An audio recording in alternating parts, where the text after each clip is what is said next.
Durante 40 días y 40 noches, el desierto fue escenario de uno de los enfrentamientos más intensos de la historia espiritual. Jesús, el Hijo del Dios vivo, no solo enfrentaba el calor abrasador y el hambre abrumadora, sino también una presencia sombría que lo rodeaba con intenciones pérfidas.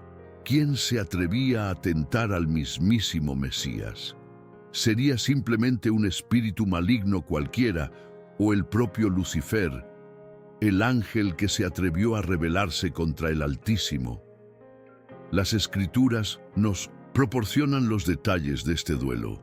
3 tentaciones meticulosamente preparadas, cada una apuntando directamente al propósito divino del Salvador. El tentador era astuto, conocía las Sagradas Escrituras y manipulaba las palabras con sagacidad. Pero había algo oculto tras ese encuentro. Si podía ofrecerle todos los reinos de la tierra, eso revelaba que los poseía. Si usaba la palabra con tanta precisión, eso implicaba que comprendía el plan eterno de Dios. El calor del desierto abrasaba la piel y agrietaba los labios. La vasta soledad hacía resonar los propios pensamientos. Guiado por el Espíritu Santo, Jesús caminaba solo hacia un momento de prueba que marcaría el destino de la humanidad. Sin provisión, sin alivio, sin compañero, solo él y el silencio cargado de la presencia de algo que se acercaba. Pero, ¿quién era ese que se atrevía a desafiarlo? ¿Solo un demonio menor o el propio príncipe de la rebelión celestial? Mateo, capítulo 4, versículos 1 y 2, nos revelan que Jesús fue conducido por el Espíritu al desierto con un objetivo claro: ser tentado por el diablo. Nada fue por casualidad. Ninguna decisión humana lo llevó hasta allí. Fue el mismo Dios quien lo envió, así como condujo a Israel durante 40 años de peregrinación. Pero, ¿por qué era necesaria esa prueba? El desierto siempre ha sido, en las Escrituras, símbolo de prueba y transformación. Ahora era el turno del Hijo de enfrentar ese ambiente, no para ser derrotado, sino para vencer donde muchos cayeron. En los primeros días, el silencio dominaba, pero pronto el hambre comenzó a manifestarse como un dolor creciente e incesante. El cuerpo de Jesús se debilitaba y sus pensamientos resonaban en la soledad. El tentador, astuto y paciente, no apareció de inmediato. Esperaba el momento ideal, cuando la debilidad física se volviera insoportable. Y entonces surgió, no con gritos o amenazas, sino con una voz calmada, envuelta en lógica y sutileza. Tal como en el Edén, usaría palabras, no la fuerza. Al principio, ante Eva, el enemigo había sembrado la duda con una pregunta subrepticia. ¿Así fue como Dios lo dijo? Génesis 3:1. Ahora, ante el último Adán, repetiría su estrategia, pero en un escenario diferente. En el Edén, la humanidad cayó. En el desierto, el Redentor enfrentaría al mismo enemigo. Pero la pregunta persistía: ¿quién era ese tentador? La Biblia lo llama diablo. Del griego, aquel que acusa, que calumnia. Pero ¿sería él el mismo Lucifer, el ángel que cayó por orgullo? Esa distinción ha intrigado a estudiosos y teólogos. ¿Serían Satanás y Lucifer nombres distintos para el mismo ser o apuntan a naturalezas diferentes? Textos proféticos como Isaías 14:12 hablan de una caída celestial. ¿Cómo caíste del cielo, oh lucero, hijo de la aurora? En latín, Lucifer, el portador de la luz. Aunque se refiere al rey de Babilonia, el lenguaje es tan elevado que muchos ven en él la caída de un ser angelical. Una rebelión que va más allá del mundo físico. Ezequiel 28 refuerza esa visión, describiendo a un querubín ungido, perfecto en sabiduría y hermosura, hasta que se halló iniquidad en él. Esa figura originalmente relacionada con el rey de Tiro, parece simbolizar algo mayor, una entidad celestial que fue expulsada por orgullo. El mismo Jesús confirma: yo he visto a Satanás caer del cielo como un rayo. Lucas 10:18. Esto plantea la cuestión: Lucifer, aquel que cayó, ¿es el mismo Satanás que ahora aparece para tentar al Hijo de Dios en el desierto? La respuesta puede residir en la propia trayectoria de ese ser. Lucifer, exaltado entre los ángeles, deseó ocupar el trono del Altísimo y por ello cayó. Al rebelarse, pasó a ser llamado Satanás, el adversario. Desde entonces, su papel quedó claro en las Escrituras: acusar, engañar, destruir. En el libro de Job aparece entre los hijos de Dios, cuestionando la fidelidad de un hombre justo. Esto demuestra que, incluso antes de la encarnación de Cristo, el enemigo ya estaba activo. Pero, ¿por qué se interesaría tanto en tentar a Jesús? La respuesta es profunda. Desde el Edén, el diablo sabía que un descendiente de la mujer aplastaría su cabeza. Génesis 3:15. Falló en corromper a toda la humanidad al principio. Ahora veía en el Mesías su última amenaza. Si lograra derribarlo, frustraría el plan de redención. El desierto entonces no era solo una prueba personal para Jesús. Era una batalla espiritual de proporciones eternas, donde estaba en juego la salvación de toda la raza humana. El enemigo lo sabía. Por ello, su ataque sería preciso. No llegaría con fuerza bruta, sino con sutileza. Esperaría el momento de mayor fragilidad y usaría una necesidad humana como punto de entrada: el hambre. La primera tentación fue sencilla, pero mortal en intención. El desierto estaba en silencio, pero algo pesado llenaba el aire. Tras 40 días de ayuno, el cuerpo de Jesús estaba exhausto, pero su alma permanecía firme. Y entonces la voz susurró: si eres el Hijo de Dios, manda que estas piedras se conviertan en panes. Era una propuesta aparentemente lógica. Después de todo, Jesús tenía el poder para hacerlo. Multiplicaría panes en el futuro, alimentaría a multitudes. ¿Por qué no saciar su propio hambre? Pero allí había una trampa. El enemigo no deseaba únicamente un milagro, quería que Jesús actuara independientemente de la voluntad del Padre. La frase, si eres el Hijo de Dios, llevaba veneno. No negaba la identidad de Cristo, pero sugería que ésta debía ser probada. Como en el Edén, sembraba dudas, esperando que la incertidumbre condujera a la caída. La tentación era más profunda de lo que parecía. No se trataba solo de saciar el hambre, sino de poner en duda la confianza plena de Jesús en el Padre. Si él aceptaba la sugerencia, estaría actuando por cuenta propia, fuera del plan divino. El enemigo deseaba que Jesús usara su poder de forma egoísta, no como un siervo obediente, sino como alguien que se impone. Si el Hijo cediera, dejaría de ser el ejemplo de sumisión y se convertiría en alguien que opta por el atajo de la autocomplacencia. Pero Cristo veía más allá.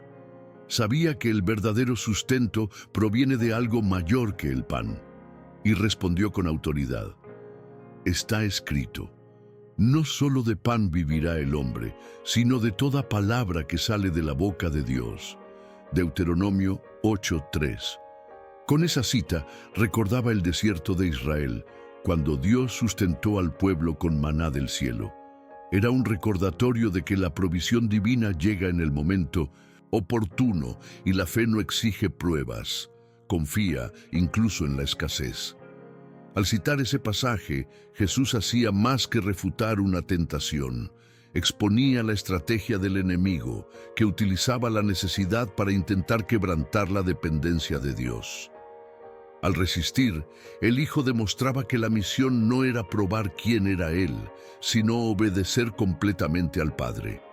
Satanás, frustrado, se dio cuenta de que el hambre no fue suficiente para desviarlo. Era momento de intentar algo aún más peligroso: usar la misma palabra de Dios como instrumento de engaño. El escenario cambió. De repente, Jesús ya no estaba en el desierto, sino en el punto más alto del templo, en Jerusalén. La ciudad se extendía ante sus ojos, bulliciosa y llena de testigos. El enemigo, ahora a su lado, lanzó una nueva propuesta, esta vez más sofisticada. Si eres el Hijo de Dios, tírate de aquí abajo, porque está escrito, a sus ángeles mandará acerca de ti. Mateo 4:6. Satanás citaba el Salmo 91, pero con una sutil y mortal distorsión. El Salmo 91, de donde proviene la cita, habla sobre la protección divina, pero el diablo omitió una parte fundamental: para que te guarden en todos tus caminos. La promesa de protección estaba condicionada a una vida en los caminos de Dios. Al remover ese fragmento, el enemigo distorsionó la Escritura, intentando transformar la confianza en arrogancia espiritual. Su intención era clara: llevar a Jesús a forzar un milagro, exigiendo que Dios probase su fidelidad en lugar de confiar en ella. Sin embargo, Jesús no cayó en la trampa. Percibió que la propuesta, aunque fundamentada en un texto sagrado, se basaba en la manipulación, y respondió sabiamente: también está escrito, no tentarás al Señor tu Dios. Deuteronomio 6:16. Con esa respuesta, el Salvador dejó en claro que la fe verdadera no exige pruebas teatrales. Dios no necesita ser puesto a prueba para que su fidelidad sea confirmada. Ya está establecida desde el principio. Mientras Israel, en el desierto, cuestionaba a Dios y exigía señales, Jesús se mantuvo firme. Se negó a poner a prueba al Padre, aun estando en un lugar elevado, con la tentación de un milagro espectacular ante él. El segundo intento había fallado. Si ni el hambre ni la distorsión de la Escritura fueron suficientes para hacer que Jesús se desviara de su propósito, Satanás tendría que recurrir a su propuesta más audaz. Ahora pasaría al ataque final. Llegó el momento de la tercera y última tentación.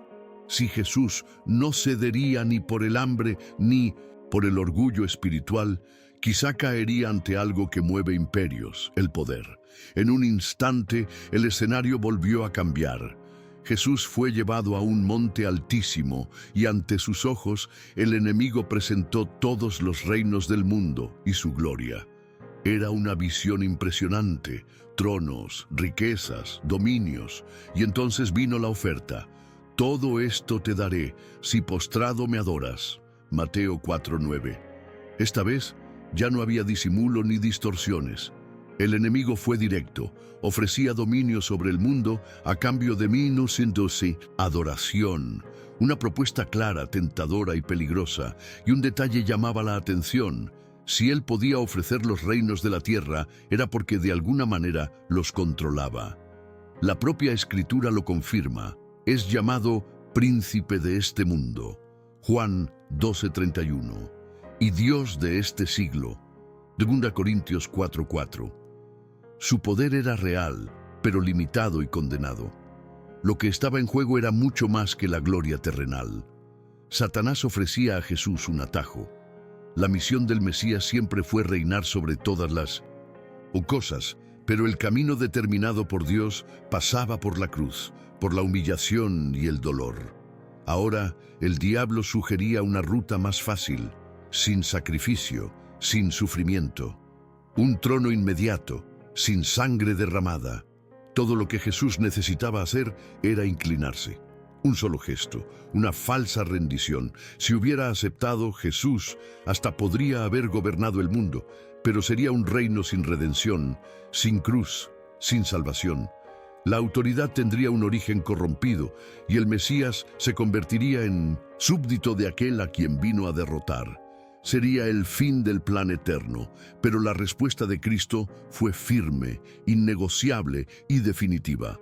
Con autoridad celestial declaró: «Quítate de en medio, Satanás, porque está escrito, al Señor tu Dios adorarás, y a Él solo servirás». Deuteronomio 6:13. La batalla espiritual había alcanzado su clímax. El Hijo de Dios no solo resistió, sino que aplastó las estrategias del enemigo con obediencia y fidelidad a la palabra. No habría atajos. El reino vendría, sí, pero por el camino trazado por Dios. Ante la firmeza de Cristo, Satanás se retiró, derrotado. Pero la guerra no había terminado. Como revela Lucas 4:13, él solo se alejó por un tiempo, a la espera de una nueva oportunidad para intentar desviar al Mesías de su misión. El desierto volvió al silencio.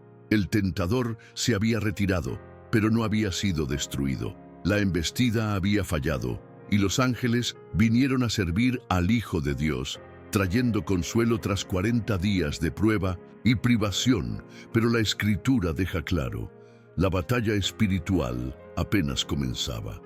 El diablo se había retirado temporalmente.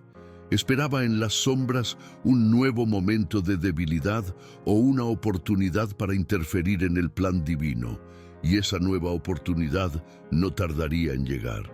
Desde los primeros momentos del ministerio de Jesús, el enemigo actuó sutilmente.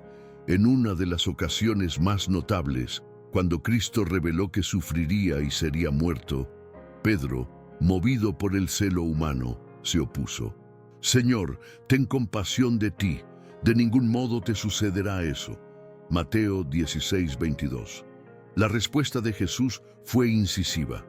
No reprendió solo a Pedro, sino a la influencia que hablaba a través de él. «Apártate de mí, Satanás».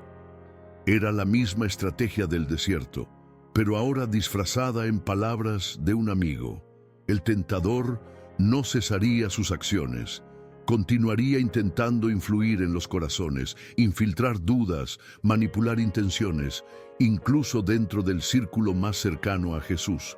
La historia muestra que, a lo largo de todo el ministerio, Satanás actuó entre bastidores, operando en los corazones de los líderes religiosos, fomentando la oposición entre las multitudes, endureciendo mentes contra la verdad. Pero su jugada más audaz aún estaba por venir. En la noche más oscura, durante la última cena, el Evangelio nos revela algo inquietante. Satanás entró en Judas, apodado Iscariote, que era uno de los 12. Lucas 22:3. Ahora, el adversario no solo influenciaba, tomaba posesión. Su plan era, claro, conducir a Jesús hacia la cruz. Lo que había comenzado con una sugerencia en el desierto, ahora se intensificaba con una traición íntima. El diablo creía que, finalmente, había encontrado la clave para destruir al Salvador. Pero había algo que el enemigo no comprendía. Pensaba que la cruz sería el final, la derrota de Jesús. Creía que, al eliminar al Hijo de Dios, frustraría todo el plan celestial. Sin embargo, fue precisamente a través de la cruz que comenzó su ruina. El sacrificio no fue impuesto, fue voluntario. Jesús se entregó cargando sobre sí el pecado de la humanidad. En el momento en que muchos veían debilidad, el cielo presenciaba la victoria sellada. Cuando exhaló su último suspiro, el Cristo proclamó: «Consumado es». Juan 19:30. No era una declaración de fracaso, sino el anuncio de que el plan divino había sido cumplido. El precio del pecado había sido pagado. La autoridad de las tinieblas comenzaba a desmoronarse. Satanás, que durante siglos había aprisionado a la humanidad, ahora veía su influencia derrumbarse ante la cruz. El apóstol Pablo lo describe con claridad. Despojando los principados y potestades, los exhibió públicamente y triunfó sobre ellos en la cruz. Colosenses 2:15. Lo que comenzó en el desierto terminó en la cruz. Al principio, el enemigo ofreció los reinos del mundo. Al final, fue Jesús quien tomó las llaves de la muerte y del infierno. Apocalipsis 1:18. La victoria no vino por la fuerza militar, sino por la sangre del Cordero. Pero incluso derrotado, Satanás sigue actuando. Continúa engañando, dividiendo, distorsionando verdades. Su influencia permanece, pero su sentencia ya ha sido decretada. Su fin está escrito. Su tiempo se agota. La Biblia nos revela cuál será su destino final. Y el diablo fue lanzado al lago de fuego y azufre, y será atormentado por los siglos de los siglos. Apocalipsis 20:10. El enfrentamiento iniciado en el desierto concluirá con la venida gloriosa de Cristo.